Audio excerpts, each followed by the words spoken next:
Okay guys, let's take a look at critical question 2. So for this we need to know what the priority areas for Australia's health are, okay, and we also need to know the groups that experience health inequities. So whilst we only study 2 of these, so everybody studies Indigenous or Aboriginal and Torres Strait Islander, and then the teacher or the group can decide on which of the other 5 they choose. We selected socio-economically disadvantaged, okay, or low SES as our group because it correlates very well with the Indigenous. You do, however, need to know the 6 as in just by name, because it may be a multiple choice question where they say which of these is not a national health priority population group, which is I've seen once or twice before.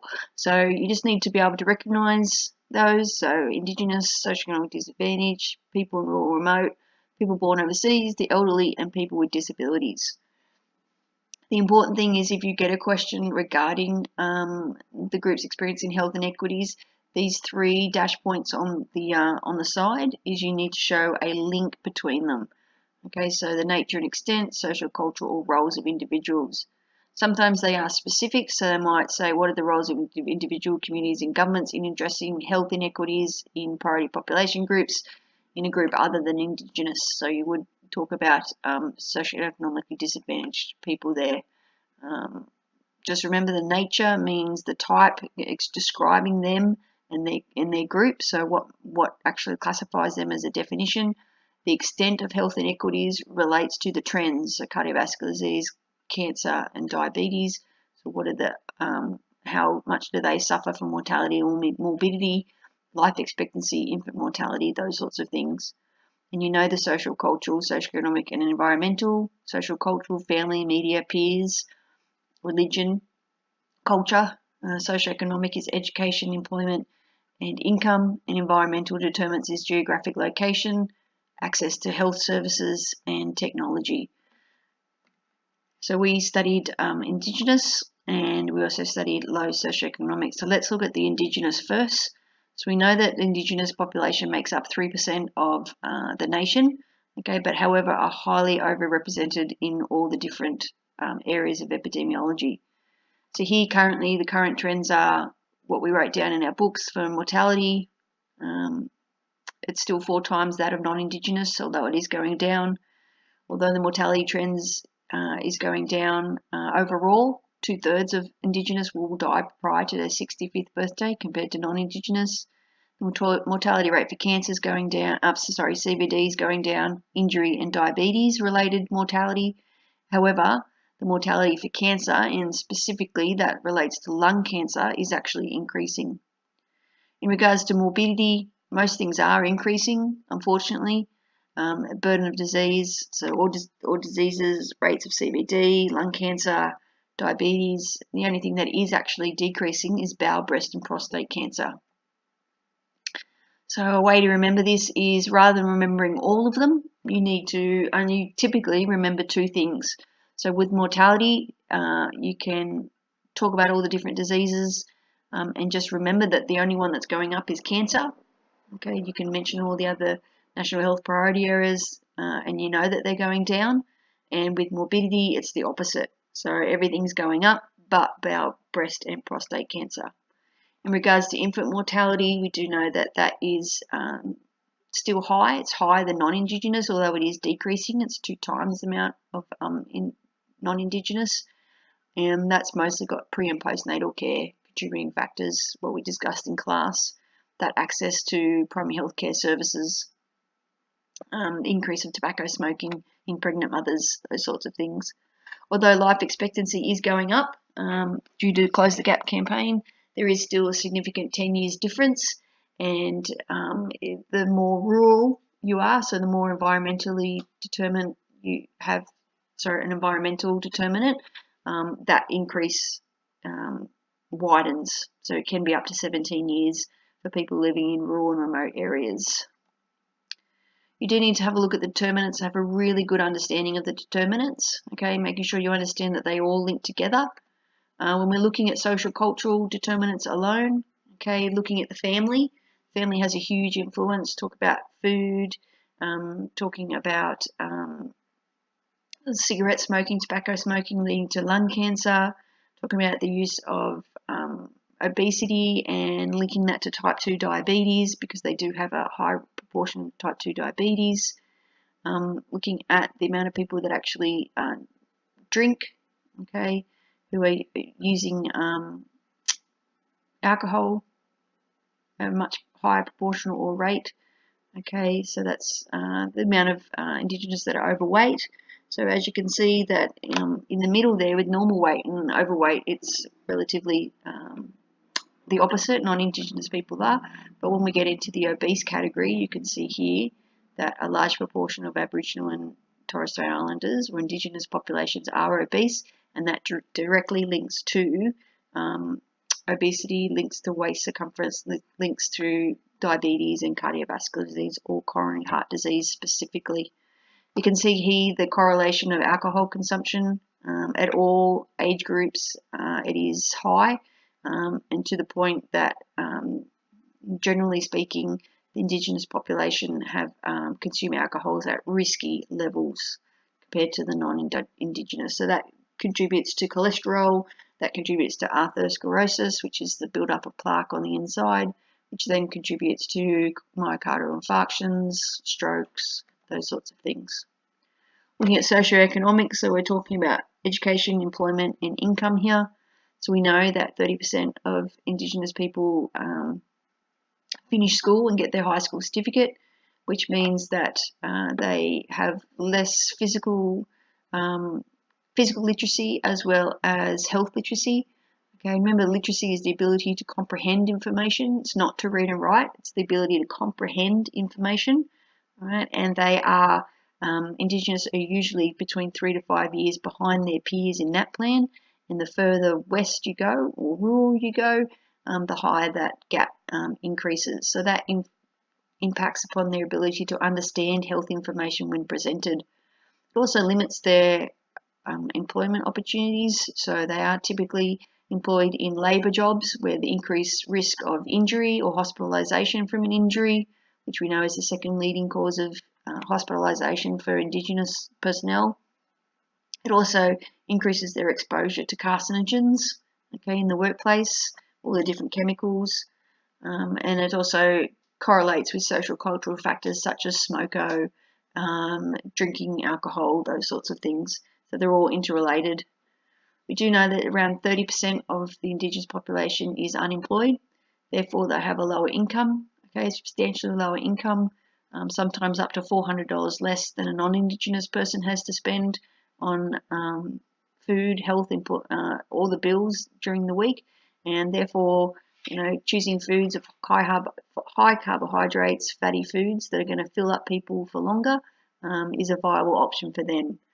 They're also less likely to invest in private health insurance and also less likely to invest in proactive healthcare such as dentists, gym memberships, optical care, those sorts of things. We talked about that weekly income. There's a great difference there. Environmentally is, of course, geographic location where you live. It also has your level of access to primary healthcare services or healthcare, and of course your access to technology and things like that. And we do know that 15% of the Indigenous population live in a remote to very remote location. Predominantly in 2008, the most amount of Indigenous people live in rural Queensland, where their access to primary healthcare services is decreased, as well as their increase in remoteness to that as well. Because of that, they also live in overcrowded areas. So as the little slide here shows, things such as mental health conditions can build up. That leads to consumption of alcohol, which leads to family violence, and injury. Hospitalisations is the second reason for hospitalisations for Indigenous people, linked to assault as well.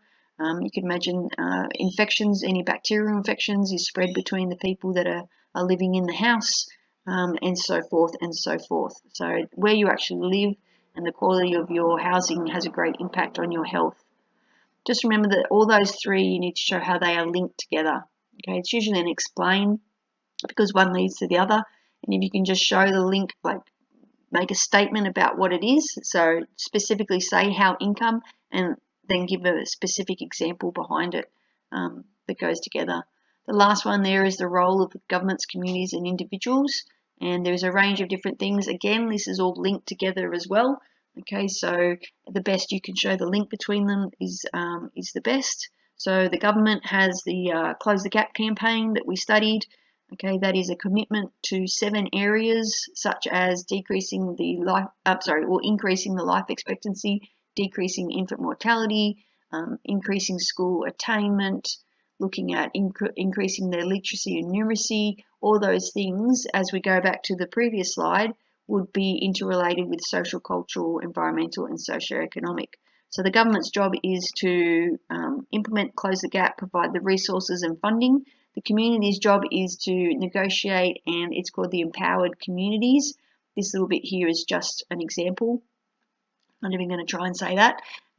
So the government gives the money and the resources over to the communities, and it's the community's responsibility to decide where the funding and resources should go. So things like implementing Indigenous healthcare centres, or remember we talked about the Armidale Mothers group, where a Indigenous midwife and an Indigenous nurse would travel out to rural and remote locations and basically just do checks on all the pregnant mothers, because it was unlikely, highly unlikely, that those pregnant mothers would actually travel into Armidale to get those checks. So that's where the government's given the money and the resources. The communities have identified the needs and they're implemented the activities. And of course, it's up to the individuals to actually engage in that and to improve their health literacy. And they do that by implementing, protective factors such as giving up cigarettes, don't make smoke your story, those sorts of things. And having a look at this year's theme for NAIDOC is Because of Her We Can. And we looked at the nurses that became nurses Indigenous, who said that they never could, but they actually engaged in their education. They got their Year 12 certificate. They went on to university and became a nurse. So it's all related into one. The next section of critical question 2 is the actual levels of preventable diseases. Now there is 9 all up. The syllabus is a little bit old. Okay, everybody in the state does CBD and cancer, and remember that we did diabetes as well because it was highly linked to critical question 2A, which was Indigenous, and it is also a comorbidity factor for cardiovascular disease. So when we look at that, we need to know the different types of CVD. Okay, the coronary heart disease, looking at peripheral vascular disease, and also looking at cerebral vascular disease. So knowing the difference. The more terminology you can utilize in this section, the better your marks will be, okay, showing that sophistication of language. Just remember that we need to know the nature of the problem, so that is the types of cardiovascular disease, okay, and also what are the causes. So the 2 causes are atherosclerosis. Arthers on the inside, which is a build-up of plaque and fatty tissue. That's what that one is, the image there. And then there's arterial sclerosis, which is the loss of elasticity of the arteries. So they can't actually expand to allow blood flow through. Of course, there's ischemic heart disease. Ischemic is where there is a blockage, and then there is hemorrhagic, and hemorrhagic means it bleeds out. So it actually, like a stroke, you bleed into the brain. You need to know the extent of the problems, mortality, morbidity. Is it going up? Is it going down? Males or females? Obviously, risk and protective factors. Again, we're looking at the determinants and the groups that are most at risk. Okay, and so with that, the determinants for CVD, obviously social cultures, there's a range of different things, but masculinity is one of them. Okay, the males are less likely to seek attention, and they often wait until they actually have a disease in which to get diagnosed. So they would have end-stage atherosclerosis, so they have quite a large build-up of fatty tissue before they actually went to see a doctor about it, whereas a woman would probably go at the first sign. Obviously, increase in family history. If one parent had it, you were 2 times at the risk. Obviously, if both parents had cardiovascular disease, you were at an increased or a higher level of risk as well. Positives, though, a positive determinant for social culture is the media. Okay, the amount of health promotion, the ads that are up on TV about the gentleman that said he wished he could have his heart attack again by recognising the signs, those sorts of things. Socioeconomic determinants obviously is low socioeconomic, so the poorer your level of education, the lower your income is. There is a direct link between low income and hypertension, which is high blood pressure. And with that comes weight, or specifically weight circumference. Okay, so the larger your weight circumference is, the more chance you are going to have a heart attack. And environmentally, there is more heart attacks occur in rural and remote areas, mostly linked to those social cultural factors of tobacco smoking and drinking alcohol. They're also decreased access to primary healthcare services, so they're less likely to go and get anything checked out. They're more likely to suffer a heart attack than to go and get any diagnostic testing. And also, as I mentioned before, the higher rate of risk behaviours rather than protective strategies such as going to the gym, those sorts of things. Looking at cancer, we know it's an abnormal, uncontrollable division of cells. Okay, it is quite high on the national health priority area because all cancers combined, it is the leading cause of death in Australia. All right. However, our survival rates are increasing, which is really good. As this graph shows you, you can see that the mortality rates of cancer are actually going down, okay, of incidence, the mortality, and this one is the incidence alone, so how much it's occurring within a given population within that given time frame, as you can see here. Okay, and this blue line here represents our survival rate. So once you are actually diagnosed with cancer, the survival rate measured in 5 years is actually increasing. So we're doing better at managing the cancer than we ever have before. You need to understand the risk and protective factors. Okay, remember, protective factors are things that will enhance your health, and risk factors are factors that will inhibit them. All right, so some of the determinants, we'll just go back to risk and protective factors, and looking at the social cultural, so family history. We know that we've talked about this before, Indigenous have a higher incidence of lung cancer and cervical cancer, predominantly probably because of that access to primary healthcare services. So they're probably not having the HPV vaccine. They're not at school when the vaccine comes through because of their truancy rates. We know that they have an attendance rate of about 86 compared to 98% for non-Indigenous. And of course, those behaviours that are seen within the family and typically are risk factors rather than protective factors. Low SS have high mortality rates because they've got limited health choices. They just don't have the money to spend on those sorts of things. As I said before, if you can feed a family on high carb foods that's going to last for longer, that's going to be cheaper, they're going to select that rather than lots and lots of fruit and things like that will go off. They tend to buy less fresh fruit and vegetables because of the expiry dates. Having occupations because of their education levels with higher exposure to carcinogens can increase the risk of cancer, and also that low level of education, so they don't know about the warning signs or how to look for skin cancer, maybe how to do breast checks in the shower for females, those sorts of things. And again, environmental, rural, remote, are at risk because they have less access to the health services and technology. They certainly don't have the breast screening van come around very often. If anything, it's like once every 6 months, and then if you're busy harvesting on that day, then it's tough luck you miss out on the screening process for that. We did have to obviously do one other disease, and we chose diabetes for that. I don't have any slides, but I will cover that later.